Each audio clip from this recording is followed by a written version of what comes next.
नमस्कार साथियों, मैं लोकेश कुमार जैन एक बार फिर से आप सभी दोस्तों का हार्दिक स्वागत करता हूं। आज मैं आपके सामने प्रस्तुत हुआ हूं एक नया वीडियो लेकर आरजीएचएस के लेटेस्ट रजिस्ट्रेशन की प्रक्रिया लेकर, जिसमें सारे ऑप्शन जुड़ चुके हैं, जिसमें ब्लड ग्रुप, सुपर एन्वेशन, अपडेशन सभी ऑप्शन यहां पर जुड़ चुके हैं। आज हम एक कार्मिक का यहां पर आपको रजिस्ट्रेशन करके दिखाएंगे, जिससे आपको ये जानकारी हो जाएगी कि किस प्रकार से यहाँ पर सभी ऑप्शन ऐड हो चुके हैं। इसके लिए आपको सबसे पहले जो है आरजीएचएस पोर्टल पर जाने के लिए राज एसएसओ पर जाना होगा। राज एसएसओ पर कैसे जाना है आपको पता है, गूगल में आपको टाइप करना है राज एसएसओ और राज एसएसओ की राजस्थान सिंगल साइन ऑन पर क्लिक कर देना है आपको। और क्लिक करने के पश्चात इस तरह की विंडो खुलेगी।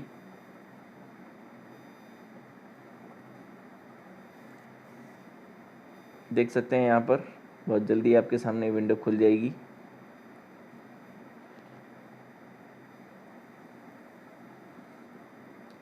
बिल्कुल यहाँ पर रेडी है। अब आप यहाँ पर अपनी आईडी सेलेक्ट करेंगे, तो आईडी डाल देंगे सबसे पहले। तो यहाँ मैंने आईडी दर्ज कर दी है, पासवर्ड दर्ज कर दिए हैं। उसके बाद अब मैं यहाँ पर कैप्चा डाल देता हूँ 16032, जो भी कैप्चा है आप दर्ज कर लें।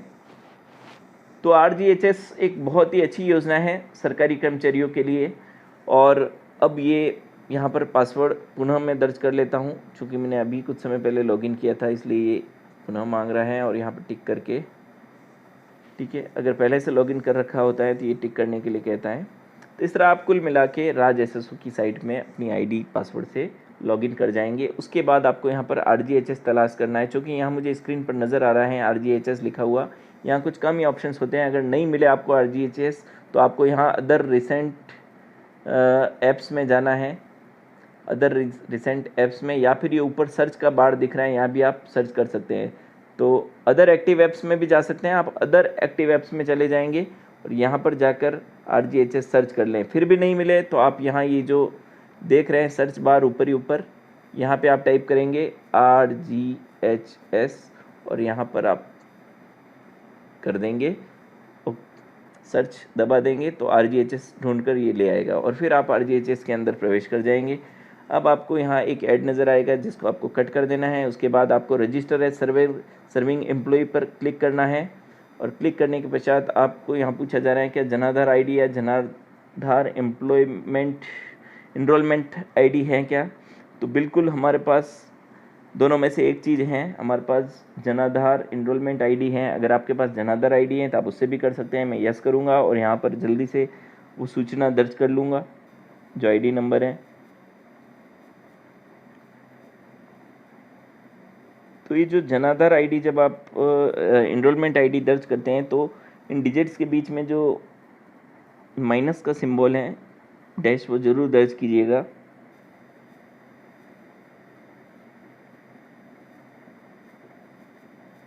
और ये सारे कैपिटल में ही दर्ज कीजिएगा आप। और जनाधार आईडी है तो वो सिर्फ डिजिट में होगी, उसमें कोई परेशानी वाली बात है ही नहीं। यहाँ चूँकि हमारे पास जनाधार आईडी उपलब्ध नहीं है तो हम जो हैं एनरोलमेंट आईडी से यहाँ पर रजिस्ट्रेशन की प्रक्रिया पूरी करेंगे। दोनों से ही संभव है ये। अगर किसी का जनाधार कार्ड बनकर नहीं आया है अभी तो आप इससे भी कर सकते हैं और कंटिन्यू पे क्लिक करेंगे। जैसे ही आप कंटिन्यू पर क्लिक करेंगे आपके परिवार के सभी सदस्य जो जनाधार कार्ड में ऐड है, जनाधार रजिस्ट्रेशन किया है जिनका, वो सभी यहाँ पर आपको दिख जाएंगे।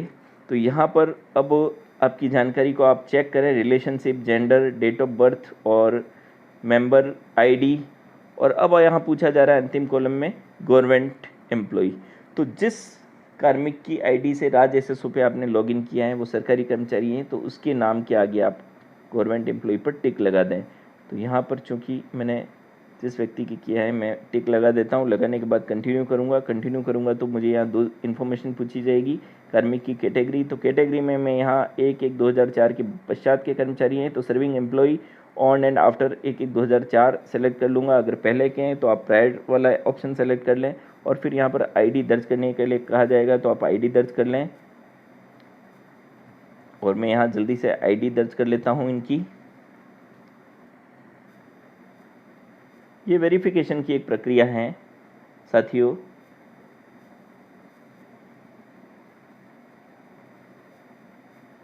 और इस तरह से हमने आईडी यहाँ पर दर्ज कर लिया। आप मिलान कर लें पुनः, आईडी का कोई डिजिट गलत नहीं होनी चाहिए, अन्यथा वेरीफाई करने में दिक्कत हो सकती है। और पूर्णतः संतुष्ट होकर हम यहाँ पर वेरीफाई पे क्लिक कर देते हैं। वेरीफाई पर क्लिक हो गया है। अब देखिए यहाँ पर आया है define family with respect to select government employee.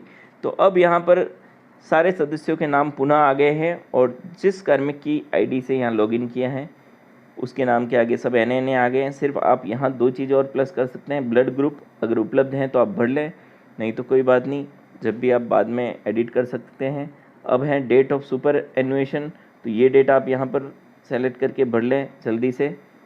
Super एन्युएशन का मतलब होता है रिटायरमेंट की डेट, तो कार्मिक की आपको रिटायरमेंट की डेट भर लेनी है यहाँ पर। तो मैं यहाँ इस एम्प्लॉय के संदर्भ में इनकी रिटायरमेंट अवधि को कैलेंडर में सेलेक्ट करता हूँ, 2037 है यहाँ पर, तो मैं सेलेक्ट कर लेता हूँ। इसके बाद मंथ जून है तो जून सेलेक्ट कर लिया और उस माह की अंतिम तिथि को सेलेक्ट कर लेंगे यहाँ पर। तो इस तरह से हमने रिटायरमेंट डेट सेलेक्ट कर ली। अब चूँकि उनकी पत्नी के संदर्भ में हम यहाँ जानकारी भर रहे हैं, तो यहाँ पर आपको एक महत्वपूर्ण बात बता दूं, अगर आपने रिलेशन पहले सेलेक्ट कर लिया है तो अन्य कॉलम लॉक हो जाएंगे, इसलिए आप यहाँ पीछे से चलें। इनकी चूँकि रिटायरमेंट डेट यहाँ ऑलरेडी अन्य सदस्यों की नहीं भरनी है, लॉक आ रही हैं, तो आप यहाँ से चलें। ब्लड ग्रुप आपको अगर पता है तो भर लें, यहाँ मुझे पता है ए पॉजिटिव मैंने भर लिया। इसके बाद इनकम यहाँ 6000 से ज़्यादा है तो वो कर ली हमने, ठीक है, क्योंकि ये गवर्नमेंट एम्प्लॉई हैं ये भी। अगर नहीं है तो आप 6000 से कम वाली इनकम भी सेलेक्ट कर सकते हैं, आप स्वतंत्र हैं। मैरिटल स्टेटस हमने यहाँ पर अनमेरिड भर लिया, मैरिड भर लिया सॉरी, क्योंकि पत्नी है तो मैरिड ही आएगा, मैरिटल स्टेटस। और इसके बाद यहाँ पर जो है इनका स्पेशली एबल्ड नो आएगा यहाँ पर, ठीक है, क्योंकि ये कोई शारीरिक रूप से विकलांग वगैरह नहीं है। तो इस पेंशनर इसको टिक नहीं करना है। गवर्नमेंट एम्प्लॉई हैं अगर पत्नी तो टिक कर लें, नहीं है तो छोड़ सकते हैं। और आप जो है रिलेशन इनका सेलेक्ट कर लें, स्पाउस आएगा यहाँ पर। और यहाँ पर अगर पत्नी की आईडी से किया और पति के लिए कर रहे हैं तो भी स्पाउस ही आएगा, दंपति। और अब यहाँ गवर्नमेंट एम्प्लॉई के संदर्भ में चूँकि यहाँ पर ये गवर्नमेंट एम्प्लॉई हैं तो मैं इनको टिक कर लेता हूँ। टिक करते ही वही प्रक्रिया पुनः इनकी कैटेगरी पूछी जाएगी। कैटेगरी में यहाँ पर मैं सर्विंग एम्प्लॉई 1/1/2004 के बाद वाले सेलेक्ट कर लेता हूँ, फिर इनकी आईडी दर्ज करूँगा यहाँ पर।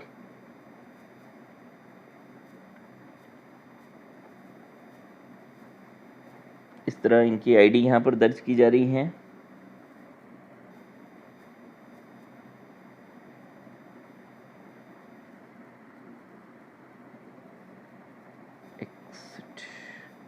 इस तरह आईडी दर्ज करने के बाद यहाँ पर हम वेरीफाई कर लेंगे।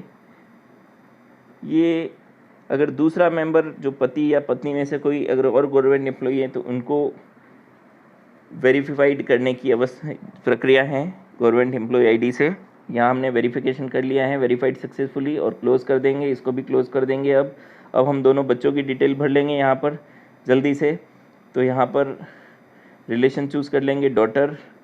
इसके बाद यहाँ पर फीमेल ऑटोमेटिक आ रहा है लिखा हुआ, गवर्नमेंट सर्वेंट वाले कॉलम को छोड़ देंगे, पेंशनर वाले को छोड़ देंगे, कुछ नहीं करेंगे। स्पेशली डिसेबल्ड में नो ही रहने देंगे। एज ऑटोमेटिक आ रही हैं, एडिट नहीं कर सकते। मैरिटल स्टेटस यहाँ अनमेरिड कर देंगे बच्चों के संदर्भ में। और इसके बाद इनकम जो है इनकी हम 6000 से कम या नील बता देंगे।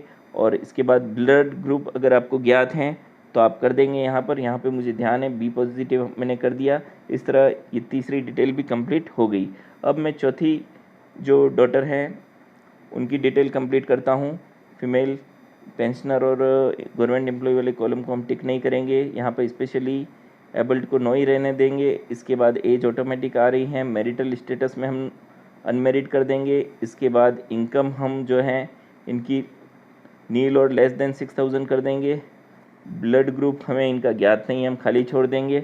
और इसके बाद सुपर एन्यूएशन डेट यानी रिटायरमेंट डेट परिवार के अन्य सदस्यों की नहीं भरी जानी है, ये ऑलरेडी ग्रे है, आप एडिट नहीं कर सकते हैं। आप इसको कंटिन्यू दबा देंगे। कंटिन्यू दबाने के बाद फाइनली जो RGHS कार्ड के लिए पात्र परिवार है उसकी सूची आ जाएगी कैटेगरी 9 के तहत। तो यहाँ पर आप देख सकते हैं चारों सदस्यों के नाम आ चुके हैं। आप संतुष्ट हैं बिल्कुल। आपने बहुत अच्छे से पढ़ लिया है और चारों सदस्य आपके ऐड हो चुके हैं। आप इसको टिक करेंगे, टिक करके ये जो कंसेंट है वो आप अपना दे देंगे कि उपरोक्त सारी जानकारी के बारे में जो है ये कंसेंट लिया जा रहा है, और आप इसको सबमिट कर देंगे। सबमिट करते समय यहाँ पूछा जाएगा are you sure you want to submit, क्या आप सबमिट करना चाहते हैं? तो बिल्कुल हम करना चाहते हैं, तो हम यस पे क्लिक कर लेंगे।